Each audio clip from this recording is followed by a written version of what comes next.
Hi everybody, in this video I'm going to show you how to draw in 2-point perspective. For this drawing you will need a pencil, an eraser, a pencil sharpener, and a ruler. Just like with any perspective drawing, we are going to start with a horizon line. This is the line in the distance that separates the top space or the sky from the bottom space, which is usually the ground. We're also going to need some vanishing points. But because this is 2-point perspective, we are going to need 2 vanishing points. From these points on the horizon line, all of our angles and the sides of our buildings and shapes will be created from both of these vanishing points. So I'm just going to show you a simple and basic 2-point perspective drawing.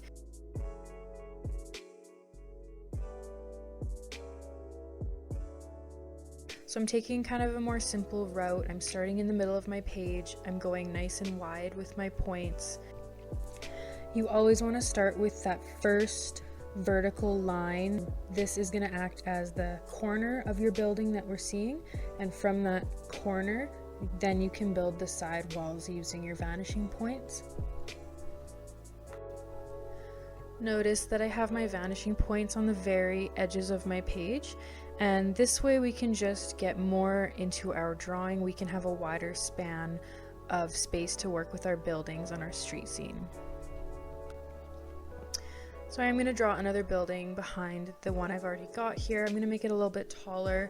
You'll also notice that I like to erase the lines I don't need as I go, and this just helps me to visualize the actual buildings themselves, and I don't have any extra lines getting in the way or making it look confusing and messy. And I'm going to add some details onto my buildings like windows. If you want to make some brickwork or do some kind of design on the side of your building, maybe add stairs, that's all fine. Just make sure that you are still using your vanishing points to create your angles accurately. So all of your vertical parallel lines are just vertical and parallel. There's no need to use your vanishing point here. But for all other angles, you do need to start from your vanishing points. So you'll notice everything on the right side, all of my right angles are coming from my right vanishing point, and everything on the left, all of my left angles are coming from my left vanishing point to create the 2 sides of our buildings. So with 2-point perspective drawing, we're always looking at our structure or form at its corner, and the 2 side walls are created using our vanishing points. I am going to start a new drawing now just so that you can see something a little different. I am just going to take a different approach and mix in some organic forms and do something a little more creative.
Once you've got your bigger shapes down and the general layout of your scene, that is when I like to start adding in a little bit more details. I would make sure you have all the basic structures mapped out first before you get into the details.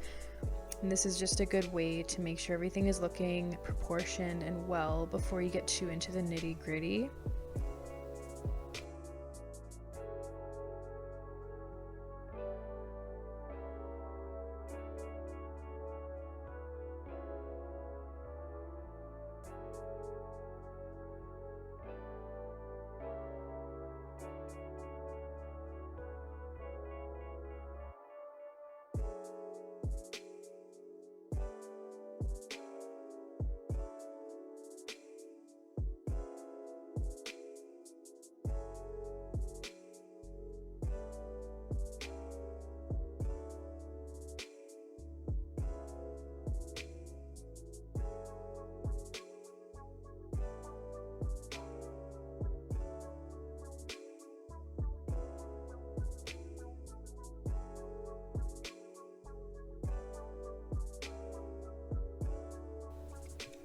So we may be using a ruler all the time to get those first forms and angles down, but after you've got all your angles right and your basic underdrawing is done, you can kind of start to freehand and go back over some of those lines. Maybe you need to rough them up to give a building a certain look.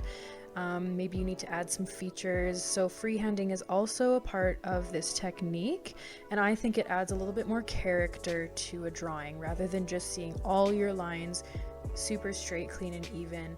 There's nothing wrong with that, but you can definitely spice it up a little bit if you kind of redraw some of them freehand.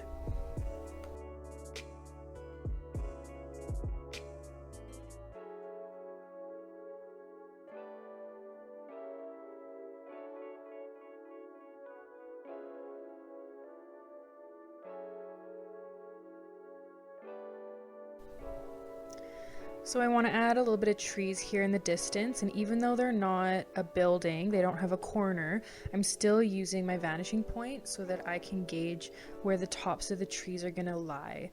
So as they go further back in my drawing, they seem to be getting smaller, and the scale is accurate because I've used a line coming from my vanishing point to measure where the tops of my trees are going to go.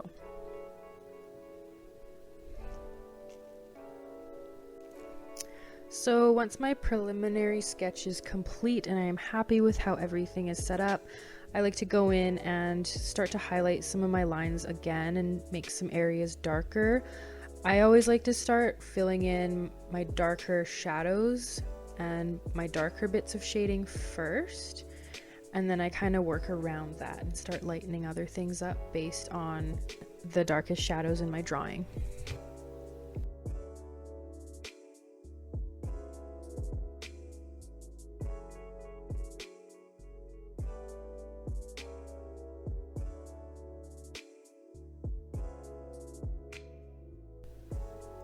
I try to work everything closer to me, being a little bit more refined and having some darker shadows, and as things go backwards into my scene, they're going away from me in my picture, they're kind of vanishing almost. You don't darken everything quite as much, you don't add quite as much detail, and this just adds to the effect that it is going back in space.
As you start nearing the end of your drawing, you're seeing it all coming together and you're really starting to refine some of those details. You may have to go back and readjust some of your shadows and some of your shading and your tones just so that everything looks right.